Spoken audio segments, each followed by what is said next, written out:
Captain's not available, as you all heard. No other lineup changes. Mike, players like Tavares, Marlowe, Jonathan Toews, all players that you have coached, what's the common thread that links these guys at their stages of the career that makes them such notable players right now? Well, I don't even think at this stage of their career. I just think in general, elite drivetrain.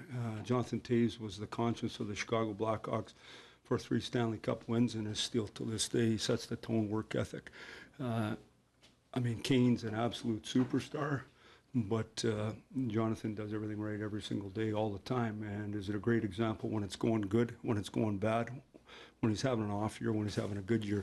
And I think you can say the same about Patrick Marleau and Jonathan Tavares, is they have elite drivetrains. There's no way you could be Patty and still playing and loving it and training and be the first guy in every day, do everything right all the time.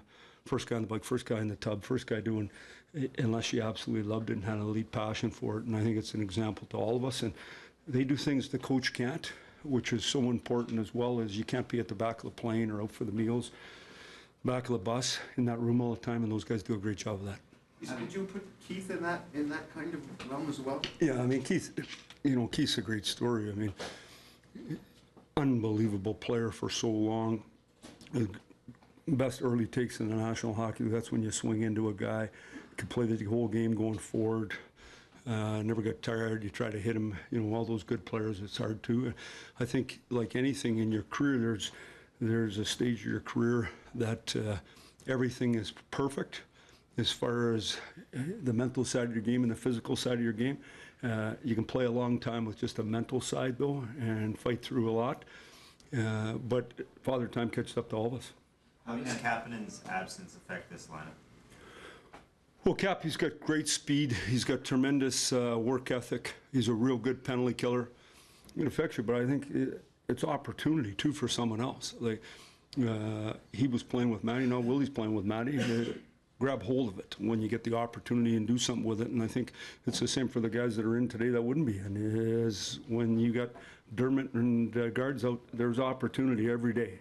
And we're just watching, and you decide whether you continue to play or not. I was going to ask, with a couple of games to adjust to Dermott and Gardner not being there, how do you think the defense is done?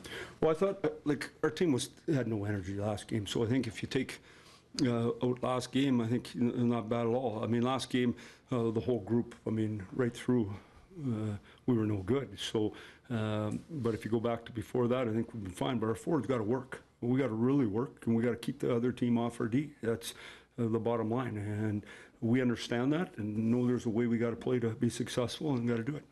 Have you noticed any growth in Austin's kind of leadership? Well, I think the biggest thing with him is I really thought the other night in Edmonton, for me, was one of his better games. Like, I think we all talk about what he scores and that. He can do all that. It's the other stuff, the speed through the middle of the rink, that he's really improved on. His physical on offense that he's really improved on.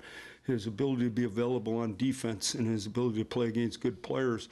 Those things don't happen overnight. And he's doing a good job of it, and embracing doing a good job of that.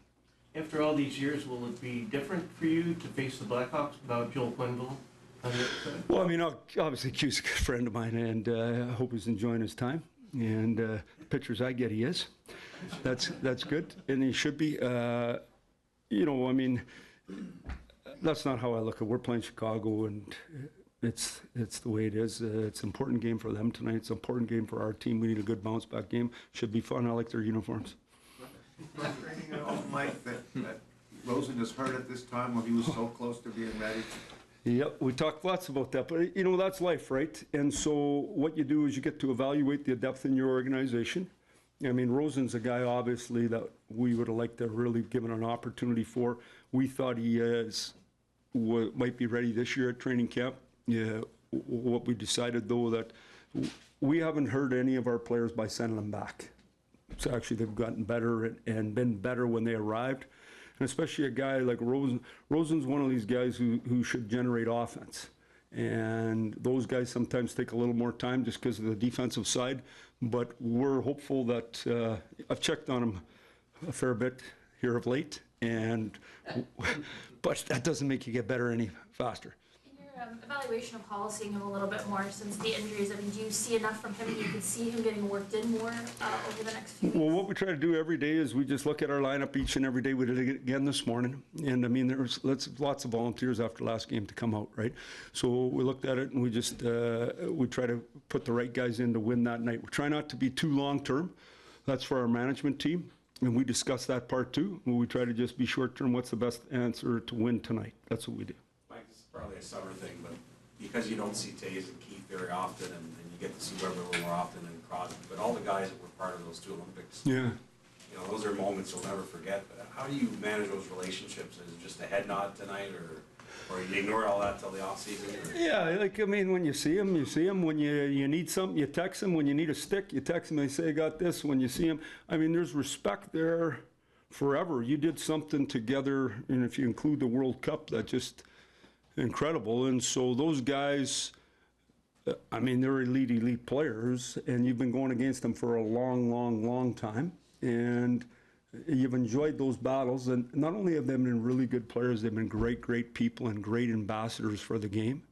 And to me, that's a special thing. So I think you do everything you can to treat them that way. Now, you want to play hard against them, and they, out of respect, they expect you to play hard against them. What do you like about how your team's responded to kind of those performances this season that were disappointing and bouncing back? Well, I could tell you this, is I'm usually, sun gets up the next day, and I bounce back like you can't believe. Yesterday was a little harder.